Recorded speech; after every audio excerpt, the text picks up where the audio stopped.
This episode of Hillingdon Speaks is one that I'm really looking forward to. It's with Ken Pearce. He's a local historian in the Uxbridge area and he's lived here since the 1930s. So some of his memories and stories, including the war, are fascinating. If you'd like to find out more about what's gone on in Uxbridge throughout the decades, do have a watch.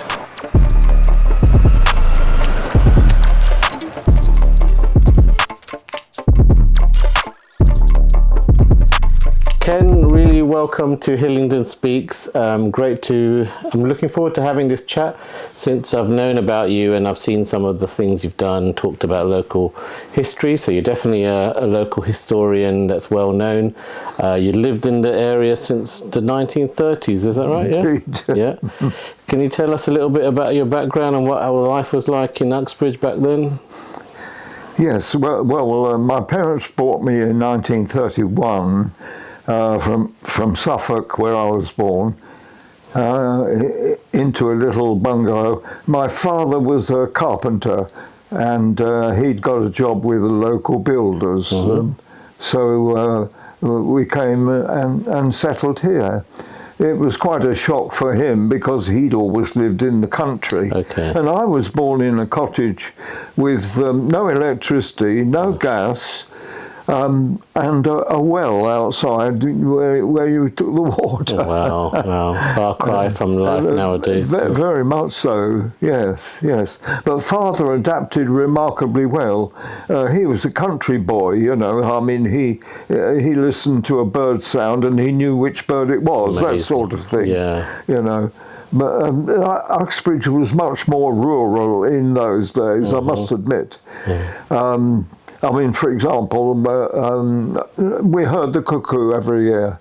It's years now since I heard a cuckoo. Well, hopefully you'll still hear that in the future. Let's see. No, I'd love to hear some of your memories just growing up as well in terms of school. And then you obviously went on to teach at Bishop's Holt School in Uxbridge as well. Yeah. Yes. Well, first of all, I went to an infant school in Belmont Road. When I was 5. The school doesn't exist anymore. It's been replaced by the Hermitage School further up Belmont Road, and of course much bigger. And then I went on to Whitehall School as a pupil in Cowley Road in 1939, outbreak of war. And then afterwards I went as a pupil to Bishop's Holt. Okay. So that was my schooling. Yes. And how did you get an interest in local history? Was it something that just gradually came up about, or? Well, I belonged to a church. Which don't exist anymore. And I realised it was going to have its 300th anniversary. Wow. Okay. So I spoke at a meeting saying that I thought something should be done. Well, if you open your mouth, you have to go and do it. Yeah. So I ended up researching the church, and I was fascinated. It was quite amazing. I found, mind you, I did a thorough job, I think.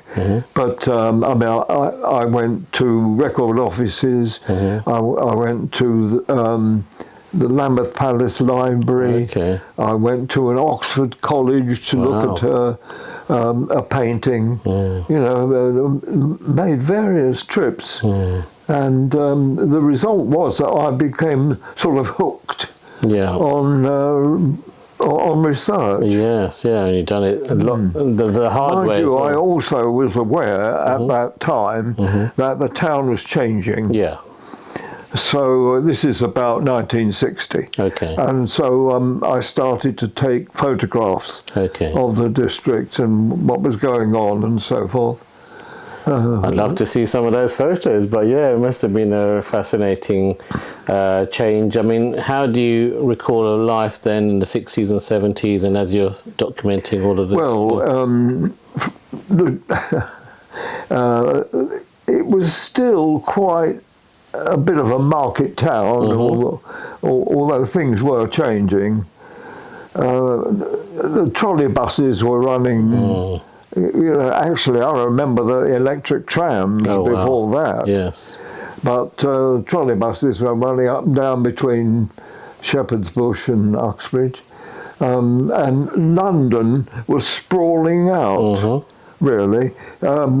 Uxbridge had been a rural district, a market town, centre of an agricultural area, and then from about Victorian times that began to change. Yeah. In 1904, the underground system arrived in Uxbridge, Metropolitan Line, and gradually, I suppose, London has sprawled out into this area. And I'd like to kind of work out, because I'm from the property background and estate agency, how was it kind of marketed to people from outside in terms of moving to Hillingdon? Was it seen as a kind of countryside town at the time, and how did they market it? Well, the local council had a campaign in the 1930s to try and attract businesses to the town. I mean, obviously the old trades like flour milling and so forth were dying if they hadn't already gone. And so there was a definite move to try and rebuild the community. Okay, yes, And then you see families come in, I think, in the 30s and 40s, and the Oak Farm Estate and things like that, yes? Yes. Uxbridge was quite remarkable, I think. It was unaffected by the economic slump. Round here, there was work, there was employment, and therefore there was a great need for houses. So in the whole of Long Lane area developed into North Hillingdon, almost out of nothing. There was a lot of house building in Hayes. There were factories in Hayes, EMI, for example, outstanding. There were quite rapid changes, really, before war broke out. Would you say, I mean, have you got any kind of outstanding memories of kind of maybe something unusual stories of life back in the day? Any particular quirky characters or things that stand out for you? Well, there were some houses that were lit by gas. Gas lighting in the houses. A few, and it gradually dwindled until everybody had electricity. Although I think I know of one cottage in Uxbridge where they didn't have electricity until after the war. Wow, okay. And then it was only lighting, really. We didn't have any power points. My mother used to plug the vacuum cleaner into the light socket. Wow, that's hard to believe. Without falling over. Wow, amazing memories. And also, of course, you paid for your electricity with a slot machine near the front door. It took shillings. The coin slot machines, I've heard about them and never seen one, but amazing. Well, it's all gone now. That was the way it was. And in terms of just particular things that you might miss about the area, you might talk about the good old days, but is there particular buildings, shops, areas that you particularly miss? Well, one thing comes to mind. In the 30s, you knew who ran the shops. They were run by local people. Part of the community. Nowadays, who owns all these places? I've got no idea. And a lot of them are chains as well, so they're owned by bigger companies. Much so. That's right. So the community has changed. I think the town was run to a great extent on the council by local businessmen. It was all local.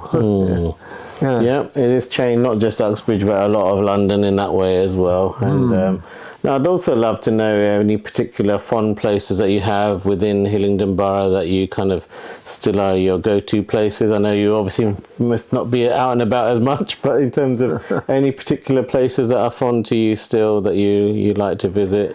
Well, I as a boy, I frequently went to the Fasnage Recreation Ground. Which, by the way, was opened 100 years ago this year. Oh, I didn't know. I'm sure there'll be talk of it later in the year. You used to spend time down there because not only was there open land, but there was also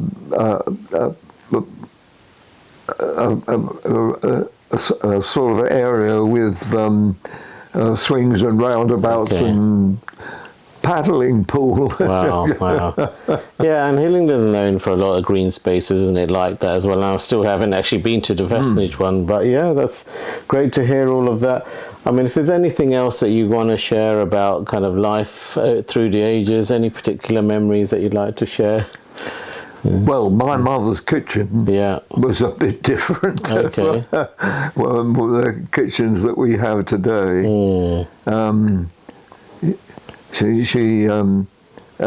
there was no washing machine, no spin dryer. Wow. Washing was, well, there are so many labour-saving devices now, which didn't exist in those days. And women didn't go out to work because running a house was a full-time job. You know, housework was demanding. So my mother never went to work after she married. Looked after some little brat. I wouldn't say you're a little brat, but yeah. No, and then just lastly, just on all the I know you touched about the research that you did on the area, but then that developed into books that you've written. Do you want to just talk a little bit about the books that you have written about the area and why you wrote them as well? Well, it was sort of accident, really, because when I retired, I was deeply involved in local history. I never thought of doing a book, but somebody else had been lined up to do a book in Uxbridge. I don't know who it was, but they backed out. And they let the publishers down, as it were. So they somehow they got my name and asked me if I could do a book, which I did. Apparently that was successful. So you went on to do other books as well. Is that right? Okay, great. But even that has changed. I mean, my first book, I got the photographs ready, and a man came and collected them and took them down to the printing works, you know, and so forth. Nowadays, more recently, you're expected to do all the work yourself. No, that's really... You get the photographs and lay them out. And It'd be nice to see before and after photos, wouldn't it be? No, that's really fascinating. I was just congratulating all that you've done as well, and even just sharing some of the insights as to how life was as well. Well, that's the thing I'm pleased about, that I've collected this knowledge, and I have left a share of that for future generations, for sure. Thank you. Really appreciate your time and your wisdom that you shared, and also the conscientiousness that you've done all the research, because that's helped other people to understand. I enjoyed it. I can tell. I'd love to see some of your photos as well, but maybe another time. Thank you.